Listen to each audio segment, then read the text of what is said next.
things that the Prophet Muhammad said that would happen before the end of time. And of course, the first thing the Prophet Muhammad ﷺ said, the first thing that he said would be the first of the signs of the last day is his death. And that last day is soon upon us. And that's what the Prophet said then, 1,400 years ago. How close must it be now?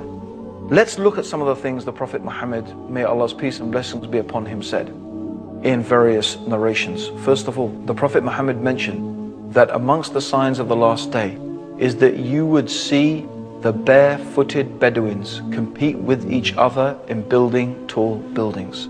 This is remarkable, because I invite anybody to look and go and visit Dubai, Abu Dhabi, Saudi Arabia, Bahrain. These are places where 60 years ago, I remember when I was in Kenya and they were complaining how there was no more money coming from Saudi Arabia after 9/11 and so on and so forth.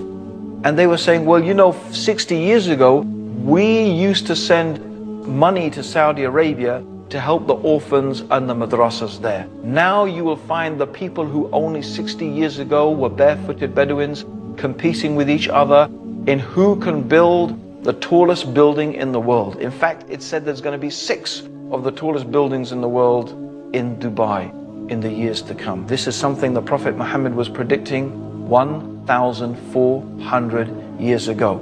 It is truly a sign of the last days. The Prophet Muhammad ﷺ also mentioned that the mosques would become like palaces. And this is the case even though the Prophet ﷺ ordered simplicity in the houses of Allah. The fact is that they have become more and more fantastic, and more money is being spent on these mosques with domes and floors and golden domes and floors and everything to match, with so much lavish chandeliers and carpets like palaces, as the Prophet ﷺ said would happen. Also, the Prophet mentioned that trustworthiness would disappear, so much so that a person would be able to say, I know a trustworthy person in such and such town. I ask you yourself if maybe that is not the case today. Also, the Prophet mentioned that there will be an increase in killing. The Prophet called it harj, to the extent that the one who is being killed and the one who is killing, they don't even know. The one who's being killed doesn't know why he's being killed. The one who is killing doesn't know why he's doing the killing. I think this is describing the condition of some cities today, where kids are shooting people. The person has no idea why he was shot. In fact, people are being shot merely just to prove themselves or for any type of madness that you can imagine. Not even to mention the massacres of so many people that is taking place due to terrorism, whether it is the terrorism of countries or the terrorism of organizations or individuals. We shouldn't really make a difference. It's all terror. When women and children and innocents get killed, it's terror by the hands of whoever it is. People do not know why they're killing or why they're being killed, to such an extent that it is unimaginable, just as the Prophet Muhammad predicted 1,400 years ago. Also, the Prophet mentioned that there would be the increase in the use of riba, which means usury, interest, credit cards, mortgages, things like that. In fact, to the extent that no one would be able to escape the dust of it. Everybody will be affected by it. And this is without doubt the truth of the world economy today. The whole world economy is affected and controlled by banks and the use of interest money. Even though in Islam it is totally prohibited, even though in Christianity, up until the 16th, 17th century, riba was forbidden in Christendom as well. But yet today, it is something that controls the world economy to the extent that no one can escape it, just as the Prophet Muhammad predicted 1,400 years ago. The Prophet also said that there will be an increase in literacy. In fact, so many people will be able to read and write, but actually knowledge will decrease. Isn't that a type of paradox? More people will read, and what do we end up reading? Most of us, we read rubbish. We read rubbish stuff. But we can read, but knowledge, especially knowledge of the religion, despite the fact that more people can read, ignorance has become prevalent. And this is what the Prophet ﷺ said, that religious knowledge would decrease, not by the books disappearing, not by, knowledge being taken from the minds of the people. No, the knowledge in the sense of the books will be there, but the scholars, so that only ignorant people will remain. And people will ask them for religious verdicts, and they will give it, even though they are ignorant, and they will misguide themselves and misguide others. Anyone acquainted with the Muslim world today will be familiar with this. And the Prophet mentioned the speakers will be many and the scholars will be few. And this is what we can find exactly. There are many speakers, many thinkers, many intellectuals, many people, alhamdulillah, giving dawah. Maybe not enough people, but the scholars, they are so few. And this is a type of sign of the last day, that the scholars will be taken away. And this is exactly what we find happening. Also, the Prophet Muhammad ﷺ said that there will be such an increase in musical instruments, and Muslims will make it lawful even though it is forbidden. The use of musical instruments, it has been forbidden by the Prophet. Some Muslims will make it lawful. And there are many people who are saying it's allowed, even though it is very clearly mentioned in Sahih Bukhari, the most authentic collection of hadith.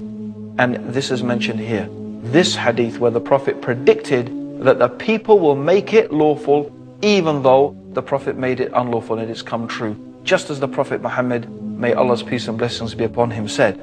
Also, he mentioned there will be an increase in sexual promiscuity. Even though Islam is a religion that teaches chastity, that a man and a woman should confine themselves to marriage, the Prophet said there will be an increase in sexual promiscuity. And I don't think anyone can deny that that is the state of the world today, with highly sexualized images, and even traditional societies that normally had a good traditional moral values. For example, like India. Even in India, for example, promiscuity is becoming more and more common, hardly than it ever was before. Even in Muslim countries, where the whole idea of sexual promiscuity is so against the teachings of Islam, it is unfortunately becoming more and more common. And the Prophet Muhammad said that because of this, diseases would appear that people had never heard of before. Isn't that the case? AIDS, for example, diseases that people had never heard of before will arise due to sexual promiscuity. And this has taken place just as the Prophet Muhammad predicted, sallallahu alaihi wasallam. He mentioned that women will be naked although they are dressed. The dress of some women today, which in all but means is nakedness, with the clothes that are so tight they describe every shape of the body, which this technology did not exist to make those type of clothes in the time of the Prophet. Yet the Prophet Muhammad is describing how this nakedness amongst the women will become prevalent. And also the Prophet mentioned that there will be shouting in the mosques, something that is prohibited in Islam, and it's something that I have witnessed myself. And also the Prophet said the worst and the most ignorant people will become the leaders. And really, I have to say, if we look at some of the world leaders today, even of some of the superpowers, it seems as if what the Prophet said about the worst and most ignorant people becoming leaders seems to have taken place, exactly as the Prophet Muhammad said. Also, he mentioned that a man will obey his wife and disobey his mother, something really contrary to the teachings of Islam. He will rather listen to his friends than listen to his father. And this is something that we find happening in the Muslim world, even though this is so against the teachings of Islam. Men will wear gold and silk and they will make it lawful, even though the Prophet has made it unlawful. People will abandon the religion of Islam for a small worldly gain. And keeping onto the religion will be like holding two hot coals. I am mentioning all of these things, and there are many, many more things that the Prophet Muhammad ﷺ mentioned. But these are some of the small signs concerning the events that will take place before the last day. And as we can see, these things that I have gone through, almost without exception, they have come true in a way that is so clear and so obvious and so apparent.